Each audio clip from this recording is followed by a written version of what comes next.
So thank you to Critical Insight for challenging me with this particular question. It's a really good one, and I'm very grateful to be able to try to answer it at least, because I think it's a very interesting area. So I've been, just introduce myself very quickly. I've been in the industry for over 15 years. I've worked for multiple data center companies. I've held different roles globally, EMEA-wise, so different geographies. I've seen under the floor. I've migrated various different data centers. And so I think I understand DCIM from various different angles.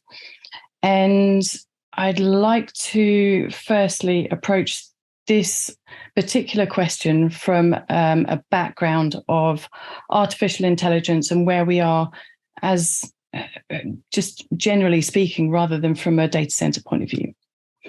So first of all, I think it's interesting to understand where machine learning and where artificial intelligence play together. Deep learning, I'm not going to go into very, very much, but I think it's interesting to know that machine learning is really where the machine actually learns and where the computer gets its intelligence from. And so artificial intelligence, I think, we're nearly there. We're not quite there yet, but we nearly are. I think a lot of people are doing machine learning, and I think that's really coming into play where you see Netflix that suggests things for you, or the App Store that suggests your next purchase, for example. That's where it's making its own decisions, but it's still not quite mimicking human behavior. And then the other thing I wanted to point out, actually, before that, I'm a bit of a Trekkie, and this looks a little bit like the Starship Enterprise. So I had to kind of do that one. Right. So the other thing that I wanted to point out is that the difference between artificial intelligence and augmented intelligence, where artificial intelligence is obviously the goal, but augmented intelligence is where a lot of companies are. So if they're saying that artificial intelligence is where they are, a lot of the time they're actually only at augmented intelligence. So you can see the difference between here, and machine learning plays a part in both of those roles. The other thing I wanted to say, actually, before I carry on, is that if you have questions, if you want to raise your hands, please do so. Let's make this a little bit interactive. So with augmented intelligence, it's where humans are assisting in the process and the decisions aren't necessarily made by the computer, but the humans kind of interact with the intelligence too.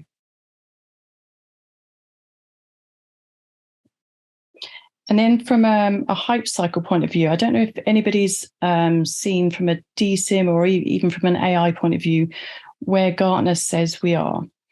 So from an AI point of view, Gartner is saying that we're quite a way off from really doing AI properly.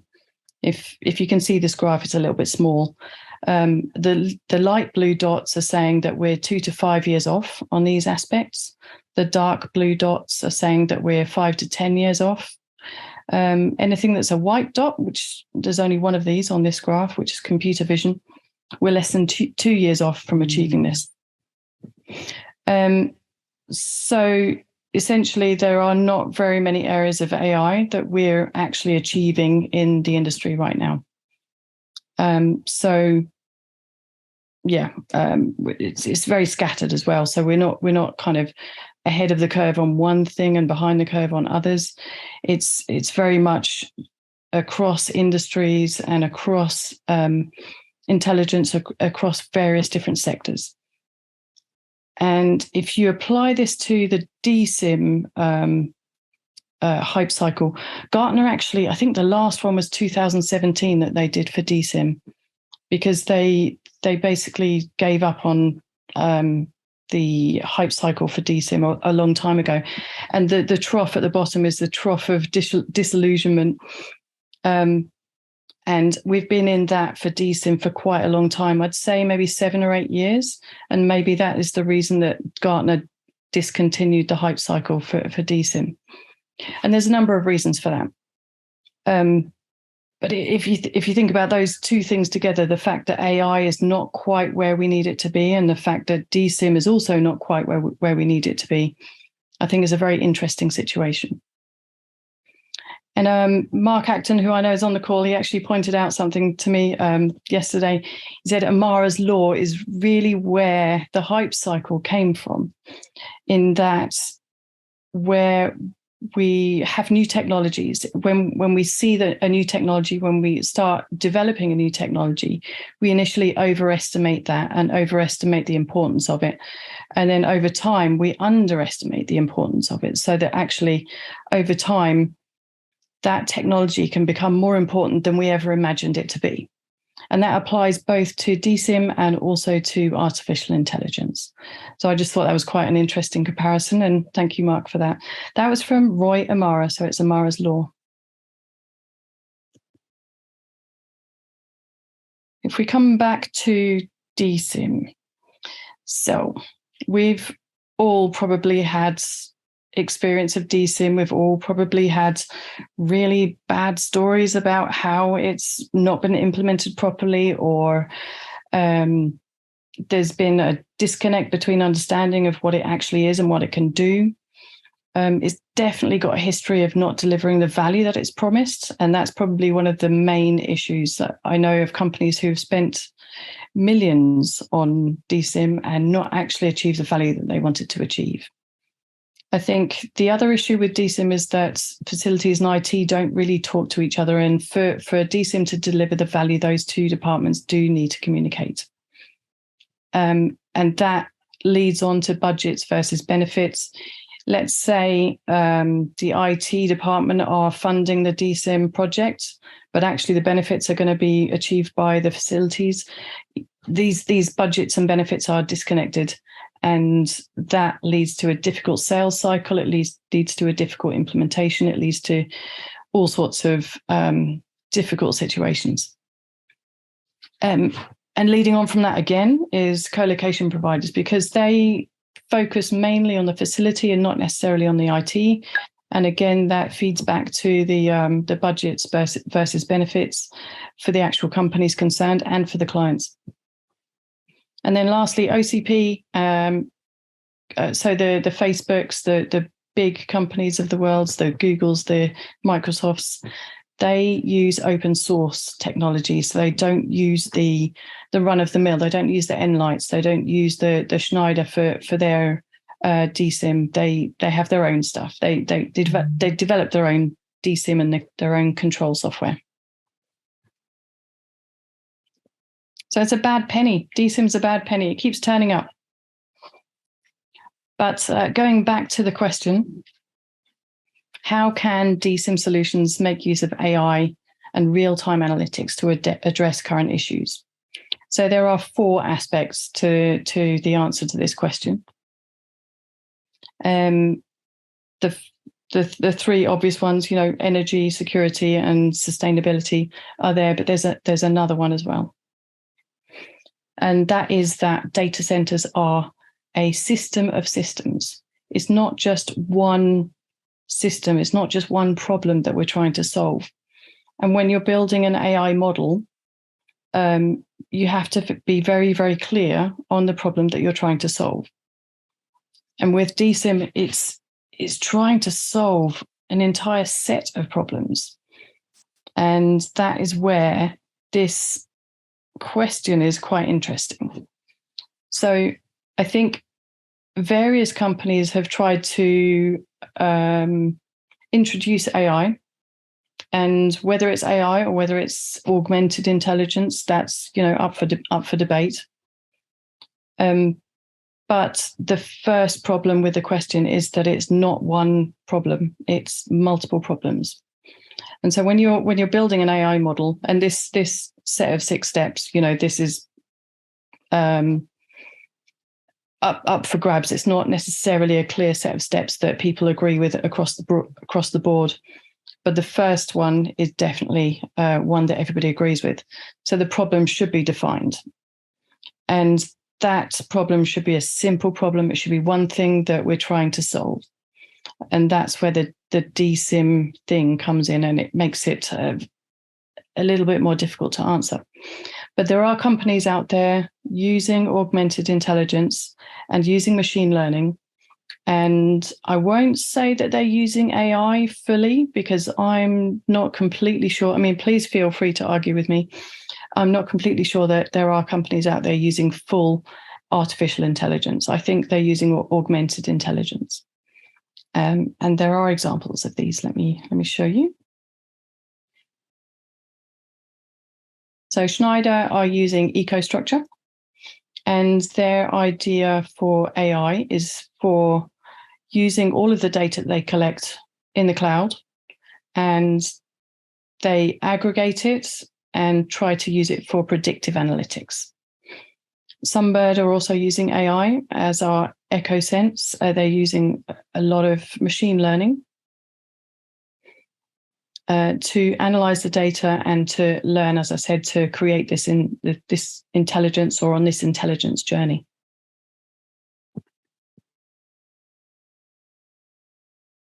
There are others. I haven't analyzed the entire market, but I still don't think there are artificial intelligence companies actually using that technology to the full effect.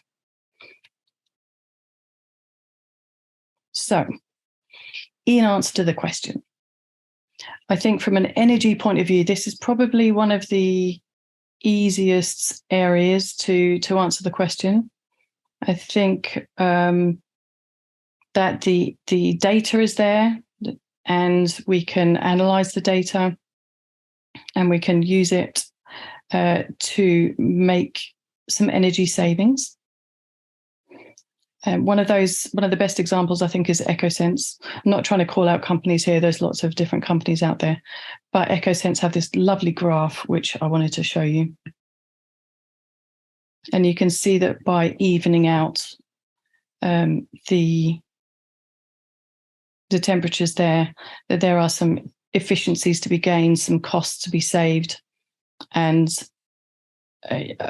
you can see that from picture 2 there, they've got a scattergram of colors there. So you've got some hot spots, you've got some cold spots. They're evening out the efficiency of the room. They basically save on energy about 20 to 30%, generally speaking. So from a machine learning and augmented intelligence point of view, I think that's a really, really good example.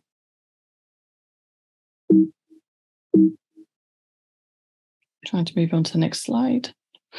Security. So this is an interesting one. I am not actually sure that DCIM can help on the security front. I'm currently working with a cybersecurity firm, and there are all sorts of products out there that can actually help on the security front in data center, probably more than is readily available and most people are really aware of. So there are products called SIEM products, SEIM, that basically take all of the interactions around a network, spot anomalies, they spot behavioral changes, things that could be flagged up. It's a bit like alerting in a knock, but it's from a security point of view. So, for example, if you've got a man trap that was open for too long, in conjunction with a USB port that was used unexpectedly, for example, that's the kind of alerting that we're talking about. Whereas in a knock, the alerts are this crack unit is I don't know, alerting for some reason, and this server's too hot. So it's a similar kind of theory, but it's a different set of data. And so I don't think that DCIM right now is basically ready to support a security story. I think there are very much more developed products out there that we should actually be employing alongside DCIM. And they also use AI, augmented intelligence, not proper AI, to secure a site, to spot threats. You can even do threat hunting, not just threat detection, to protect the site. So I think DCIM in this particular area is not going to answer the question right now. Maybe in the future these things will come together, but right now I don't think they're going to. I'm going to stop there just to see if there's actually any questions on that, because it's possibly not what people are expecting to hear. We've not had anything just yet, so I'm just keeping you in the loop. No raised hands at the moment. Cool.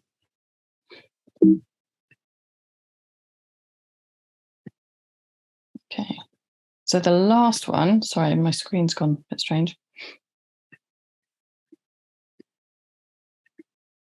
So we've had a couple of technical issues today. Yeah, sorry. No, it's not just you. We had them yesterday as well. We had various internet problems yesterday. Okay, so the last one was around sustainability, and I think energy and sustainability are basically interlinked, aren't they? But there's also life cycle angles that we can bring to the data center. There's platforms out there that can help us reutilize, reuse, and upgrade and upcycle various different parts to our infrastructure. And I think AI can probably play a part there. I think that's also in its infancy. I think we're not really making much use of the technology that we could do in this particular area. But I think there's a lot of energy here and a lot of people playing a part. But again, I still don't think that AI is actually playing a part in sustainability in regard to DCIM and data centers. So from my point of view, I think on the energy front, we're definitely making some really, really good inroads. From a security front, I'm not sure it's going to play a part. Maybe it will in the future. Right now, it's definitely not. And sustainability, there's a lot of activity, and I think we can probably make some more inroads there. That's probably the one to watch. So a little bit early. Thank you very much. Are there any questions from anybody? Thank you, Vanessa. That was wonderful. Also, as someone who was raised on Star Trek, I did appreciate your first go. Thank you. So you kind of touched on it earlier, but just quickly before we wrap up for our break. Obviously, like you said, it's a very difficult task because there are lots of points of information that DCIM has to deal with. So it's a difficult question to answer, but we've had kind of several evolutions of DCIM, and we're still haven't figured out, but what do you see sort of in the next 10, 20 years of its evolution and how it's going to help operators and owners sort of manage information and make it easier on the end user to sort of do things with that data? I think DCIM has been around for such a long time, and I've always said this, I don't think it's going anywhere. I think we need it. It's a critical part of our infrastructure. I think we can't really do the clever things that we want to do, anything software defined. We can't really do that without this middleware, if you like. It's kind of middleware for a data center. And I think it's going to develop. The reason it's so difficult is because it means different things to different people. And whatever you need your business to do is what you require from your DCIM. And so it's been very difficult for the industry to standardize on it. The multiple vendors are out there, and they don't necessarily say the same thing about the same products. And so, standardizing on what DCIM has been difficult over the years. And that's possibly why Gartner has found it quite difficult too. But it's still going to be around. It's not going away. We need it. And it's going to be essential to do all the clever things in the future, like software-defined data centers, for example. If you want to really kind of take everything all the way up the stack, you need the DCIM in the middle. You need the middleware. Sorry, I always have to check if my mic's on mute. I put it on mute so I'm not coughing and interrupting people. But thank you very much for joining us today. We really appreciate you taking the time to go through that with us. We're going to move on to break now. So, like I said, just once again, thank you very much for joining us and doing that session with us. No problem. Thanks a lot.